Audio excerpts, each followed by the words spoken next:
નમસ્કાર, good morning. આજે તારીખ છે 12 ઓગસ્ટ 2026. આજે આપણે બહુ ફટાફટ ક્વિક એકદમ આર્ટિકલ જોવાના છે, કારણ કે આર્ટિકલમાં એટલો કંઈ જોરદાર શીખી લેવાનું નથી, પરંતુ આપણો જે રોજનો જે આ શેડ્યુલ છે કે એમાંથી જે પણ કંઈ થોડું ઘણું મહત્ત્વનું હોય આપણી આંખ આગળથી જવું જોઈએ, અને સાવ કંઈ હોય નહીં એવું બને નહીં, આપણી એક સમજ તો એમાંથી બનતી હોય છે. ઇન્ડિયન એક્સપ્રેસ હાઇલાઇટેડમાં અમુક ન્યૂઝ મહત્ત્વના છે, એ પણ મેં ટેલિગ્રામ ચેનલ પર તમે જોશો તો તમને આજના દિવસમાં મળી જશે, બરાબર. તો આજે આપણે બે આર્ટિકલ જે ચર્ચા કરવાની છે એમાંથી એક આર્ટિકલ છે કે જે મેકા એગ્રીમેન્ટ થયો તો એના પાછળની સ્ટોરી શું છે. જુઓ, મિડલ ઇસ્ટ જે વિસ્તાર છે, બરાબર, મિડલ ઇસ્ટ મધ્ય પૂર્વના દેશો, આરબ દેશો, તો અહીંયા એક રાજનીતિ ચાલી રહી છે. અહીંયા એક ભૌગોલિક રાજકીય તાણાવાળા અલગ સ્વરૂપમાં અત્યારે ચાલી રહ્યા છે. હવે મધ્ય પૂર્વમાં કોણ કોણ સમાવેશ થાય, તમને પહેલો આ મધ્ય પૂર્વ શબ્દ સાંભળ્યો, મિડલ ઇસ્ટ, એટલે એવું થાય કે અહીંયા કોણ કોણ હોય. તો અહીંયા હોય સાઉદી અરેબિયા, બરોબર, પછી અહીંયા આવશે ઈરાન,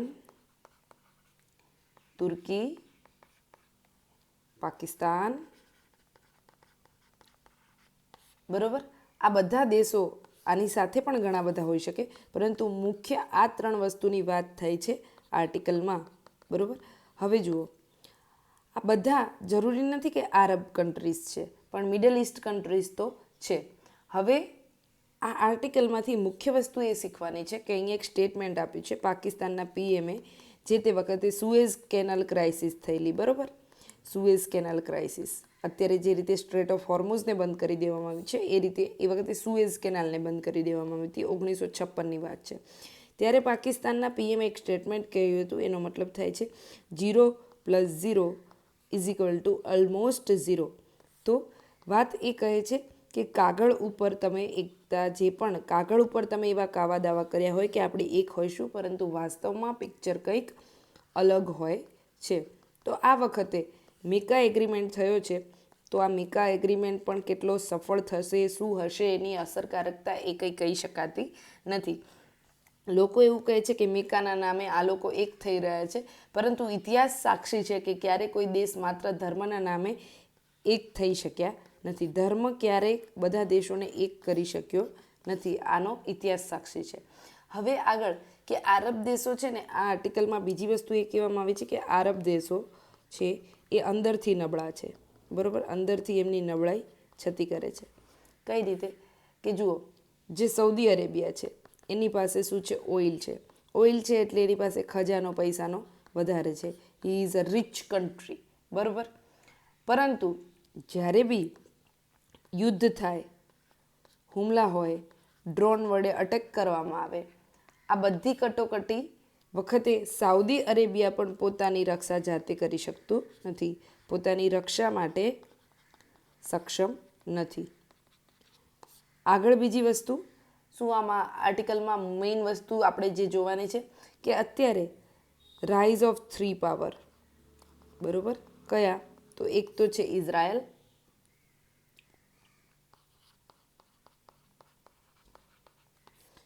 તુર્કી અને ઈરાન, બરાબર. આ ત્રણ દેશોની પોતાની તાકાત વધારી રહ્યા છે. આ ત્રણ દેશો તાકાત વધારી રહ્યા છે, એના કારણે અન્ય જે મધ્ય પૂર્વના અરબ દેશો છે એ નબળા પડી રહ્યા છે. અને આ ત્રણ છે એ આખા પ્રદેશ ઉપર પોતાનો પ્રભાવ જમાવવા માંગે છે. ઓકે, પ્રભાવ વધારવા માંગે છે. હવે જુઓ, આ બધી પરિસ્થિતિ ત્યાં સર્જાઈ રહી છે. આનાથી વિશેષ તમારે કંઈ આમાંથી લેવાનું નથી. જો તમે લેવા જશો ને તો ફસાઈ જશો. તો બેટર છે કે વધારે પડતું લેવું જ નહીં અંદરથી, બરાબર. આની અંદર વાત તો બધી ગલ્ફ કન્ટ્રીઝ ને આની તેની કરી છે, પણ એ બધી એ જ છે કે કઈ રીતે આ બધા સંગઠનો છે, બરાબર, કે યુરોપિયન કમિશન જે ઓર્ગેનાઇઝેશન હતું, ગલ્ફ કોર્પોરેશન કાઉન્સિલ છે, ઈરાન ઇરાક વોર સમયે આ બધા શું રહ્યા, આ અહીંયા એકતા લાવવા માટે આ એક પણ ત્યાંનું સંગઠન છે એ સફળ રહ્યું નથી. ઓકે, એટલે આ વસ્તુ છે. બાકી વધારે આ આર્ટિકલમાંથી કંઈ લેવા જશો તો ઉલટાના ફસાઈ જશો.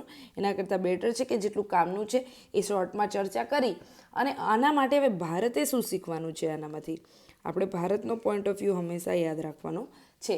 તો જુઓ, ભારત આઝાદ થયું ત્યાર પછી સતત મધ્ય પૂર્વની રાજનીતિથી એને શું કર્યું, ભારતે નોન અલાઇનમેન્ટ મુવમેન્ટ એક અપનાવી હતી. બરાબર, એટલે મધ્ય પૂર્વની જે રાજનીતિ હતી એનાથી ભારત દૂર રહ્યું છે હંમેશા. ડી હાઇફનિંગ પોલિસી તમે જુઓ, ડી હાઇફન કર્યા છે આપણે સંબંધોને, ડાયરેક્ટ ક્યાંય આપણે જોડાયા નથી.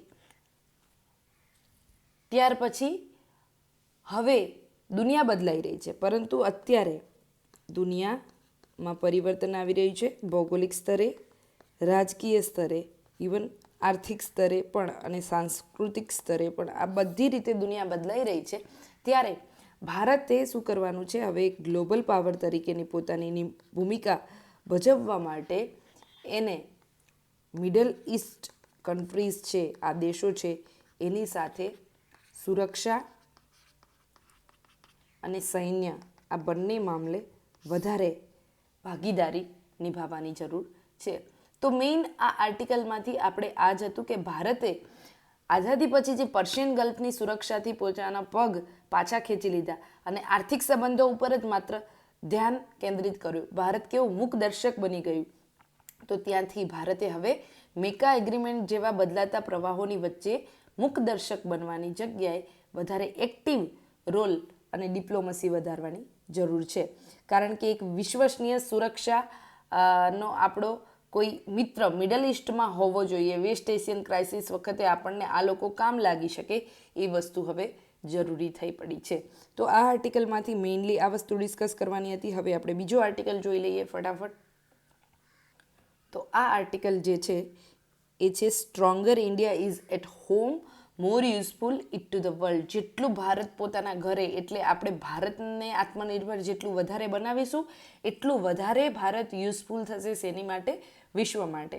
તો જોઈએ, ભારત આજે એના આઝાદીના 80ના વર્ષમાં હવે પ્રવેશ કરશે. 80 વર્ષ થયા ભારતને, બરાબર. ત્યારે આપણો દેશ છે એ કેટલો મોટો થયો, હાઉ બિગ ધીસ કન્ટ્રી, એના કરતાં આ કન્ટ્રી કેટલું રિલેવન્ટ બન્યું એ વસ્તુ વધારે જોવાની છે. મતલબ કે આપણે 80 વર્ષના થયા, આટલા મોટા થઈ ગયા એ નથી જોવાનું, આપણે કેટલા વધારે રિલેવન્ટ, કેટલા પ્રાસંગિક બન્યા, બરાબર, એ વસ્તુ મહત્ત્વની છે.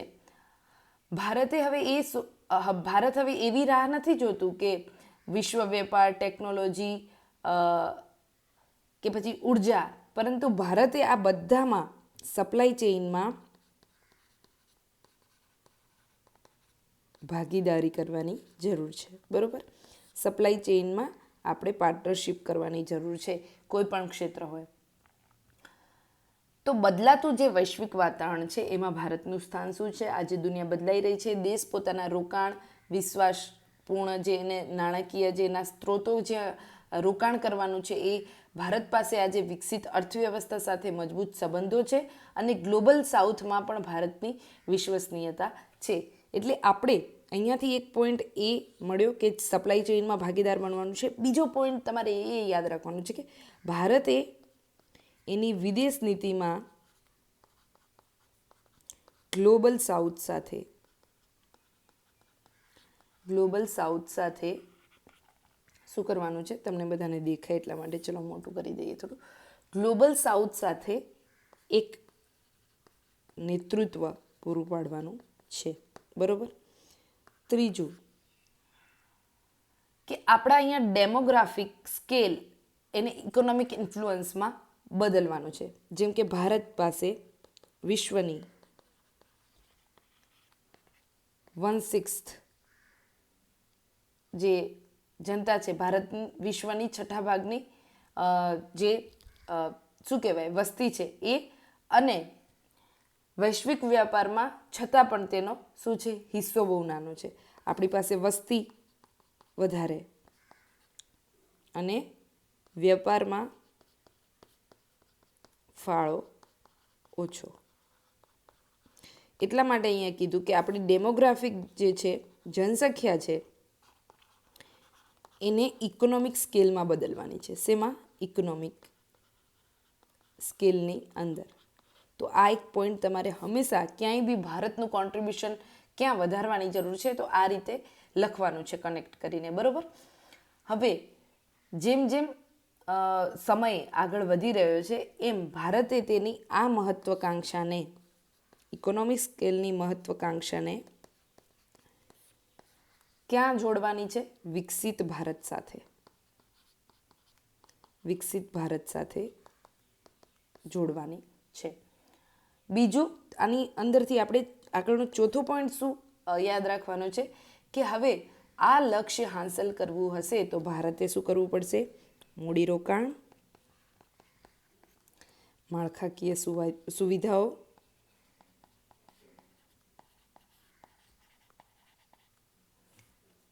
અને લાંબા ગાળાની વૃદ્ધિ. ઓકે. હવે જુઓ, ભારતમાં મૂડીરોકાણ પણ કેવું છે? અનિશ્ચિત. જ્યારે પણ પેલું આવે ત્યારે કેપિટલ આઉટફ્લો થઈ જાય. શું થાય? આઉટફ્લો થાય. તો ભારતે એટલું વિશ્વસનીય ઇઝ ઓફ ડુઈંગ બિઝનેસ કે ઇઝ ઓફ ઇન્વેસ્ટમેન્ટનું માળખું બનાવવું પડશે. ભારતમાં માળખાકીય સુવિધાઓ છે એ મેટ્રો સિટી છે ત્યાં વધારે છે, પરંતુ એવા હોટસ્પોટ ભારતે બિઝનેસ હોટસ્પોટ શોધવા પડશે કે જ્યાં આજે સાણંદ જેવી ધોલેરા સિટી છે એવા પ્રોજેક્ટ વધારે સફળ થાય અને લાર્જ સ્કેલ ઉપર સફળ થઈ શકે. લાંબા ગાળાની વૃદ્ધિ એટલા માટે કીધી કે ભારત છે એ અત્યારે કોરોના પછી એની વૃદ્ધિ થોડી સારી થઈ, પરંતુ જેમ જેમ અત્યારે પાછું વિશ્વ અનિશ્ચિતતાઓ વચ્ચે છે ત્યારે આપણી જે રિયલ જીડીપી છે એમાં એટલો વધારો નથી થતો. જો આપણે વિકસિત ભારતનું લક્ષ્યાંક હાંસલ કરવું હોય તો એ પ્રમાણે અત્યારનું જે જીડીપી ગ્રોથ છે એ ઇનફ નથી. તો આ વસ્તુ આપણે અહીંયાથી એક ચોથી વસ્તુ, બરાબર. બીજું આ આર્ટિકલ શું કહે છે? આગળ કહે છે પાંચમું કે ભારતે ફ્રી ટ્રેડ એગ્રીમેન્ટ બધા જોડે કર્યા છે, ઘણા બધા એફટીએ કર્યા છે, બરાબર. અને સપ્લાય ચેઇનમાં ભાગીદારી પણ નિભાવી રહ્યું છે. સપ્લાય ચેઇનની અંદર ભાગીદારી, એમાં હાલ ઇન્ડિયા અને EU, બરાબર, યુરોપિયન યુનિયન સાથેનો જે એફટીએ છે એ આ સપ્લાય ચેઇનમાં ભાગીદારી નિભાવવાનું શું છે? સૌથી સારું ઉદાહરણ છે. તો આ દ્વિપક્ષીય વ્યાપારો જે થયા છે એમાંથી આ સસેપ્ટેબલ કે પછી ખાલી પેસિવ ફોર્મમાં ના હોય, પરંતુ આ એફટીએ છે એ ભારતને ખરેખર શું કરી શકે? ફાયદો કરાવી શકે એ સંભાવનામાં એને બદલવાના છે. બીજું, ઇનઇક્વાલિટી અને જોબ ક્રિએશન. આ પણ ભારતની એક સમસ્યા છે હાલની, બરાબર, કે અસમાનતા અને રોજગારીનું સર્જન. જુઓ, આપણા અહીંયા સરેરાશ આવક અને મધ્યમ વર્ગની જે આવક વચ્ચે હજુ પણ અંતર છે. મિડલ ઇન્કમ ધરાવતા જે ફેમિલી હોય અને એવરેજ ઇન્કમ ધરાવતા આની વચ્ચે પણ અંતર ઘણું છે. અને બીજું મિડલ ઇન્કમ ને હાઈ રીચ પોપ્યુલેશન, એમની વચ્ચે તો આસમાન જમીન જેટલું અંતર છે. એનો મતલબ એવો થયો કે વિકાસ છે, વિકાસની અસર દરેક વ્યક્તિને સમાન રીતે પહોંચતી નથી. સમાન રીતે પહોંચતી નથી. તો આપણે અહીંયાથી જે પોઈન્ટ કાઢવાનો છે એ છે કે આપણે સર્વસમાવેશક વિકાસ તરફ આગળ વધવાનું છે, બરાબર. અને જો જ્યાં આ અંતર વધારે હશે, બરાબર, એવરેજ ઇન્કમ ને આનું, એ ઇન્કમ સીધી શિક્ષણ પર, સ્વાસ્થ્ય પર, ઓપોર્ચ્યુનિટી ઉપર પડશે. એટલે જોબ ક્રિએશન છે, બરાબર, એ અહીંયાથી નહીં થાય. અહીંયાથી તો જોબની ડિમાન્ડ થશે મિડલ અને એવરેજમાંથી. જોબ ક્રિએશન ક્યાંથી થશે? હાઈ રીચ પીપલ છે એ લોકો જોબ ક્રિએટ કરશે. એટલે હજી આ વિરોધાભાસ છે એ ભારતમાં યથાવત છે. આગળ વસ્તુ છે કે કન્ક્લુઝન કે સ્ટ્રોંગર થવું પડશે ભારતે ક્યાં પોતાના ઘરે. તો આર્ટિકલ આ જ વસ્તુ આખામાં કહે છે કે ભારત અંદરથી જેટલું વધારે મજબૂત થશે એટલું ભારત આગળ એ વધારે મજબૂત રીતે દુનિયા સાથે જુઓ. As India enters in a 9th decade of independence, એ વસ્તુ હવે સરળ નથી રહી કે કઈ રીતે ભારત એને પાર્ટિસિપેટ કરે ગ્લોબલ ગ્રોથમાં. તો આ ફર્સ્ટ 80 વર્ષ છે એ ભારતે શું કર્યું, સિક્યોર કર્યું છે. ભારતે પોતાનું એક જગ્યા આખી દુનિયામાં. The years ahead are about defining what India does that place. હવે આગળનું વર્ષ છે એ નક્કી કરશે કે હવે ભારતે જે પોતાની જગ્યા બનાવી છે એ જગ્યાનો અસલ અર્થ શું છે, એ અહીંયા હવે ભારતે કહેવાનો સમય આવી ગયો છે. That may ultimately be India's most important contribution. અને ભારતનું સૌથી મોટું કોઈ કોન્ટ્રીબ્યુશન હશે તો એ આ જ છે. Not just becoming one of the world largest economies but becoming one of the most relevant. એટલે આપણે ભારતે માત્ર ને માત્ર વિશ્વની મોટી અર્થવ્યવસ્થા નથી બનવાનું, પરંતુ પ્રાસંગિક કેટલું છે ભારત અત્યારે વિશ્વ માટે, એ વસ્તુ વધારે જરૂરી છે. બરાબર. તો આ આખા આર્ટિકલમાં જે પેરેગ્રાફ વાઇઝ તમે જોશો, તમારી રીતે વાંચશો તો તમને ખબર પડી જશે કે આપણે અહીંયા જે 1 2 3 4 5 6 જે લીધા એમાં બધી વસ્તુ આવી ગઈ છે. બરાબર. તો આશા છે કે આજનું આપણું ડિસ્કશન બહુ શોર્ટ એન્ડ સ્વીટ હતું, પરંતુ ટુ ધ પોઈન્ટ આપણે વાત કરી દીધી છે. આનાથી વિશેષ તમારે આજના ઇન્ડિયન એક્સપ્રેસમાંથી ખાલી કંઈ લેવા જેવું નથી, એટલે ટાઈમ ન બગાડશો. તમારી બીજી જે લાઇનઅપ પ્રોસેસ છે એની ઉપર ફોકસ કરજો. Okay, thank you so much કે તમે રોજ આટલો આને સપોર્ટ આપીને સરસ લાઇક, શેર, સબસ્ક્રાઈબ અને કોમેન્ટ કરીને આ પ્લેટફોર્મને પ્રમોટ કરો છો. Thank you for that efforts.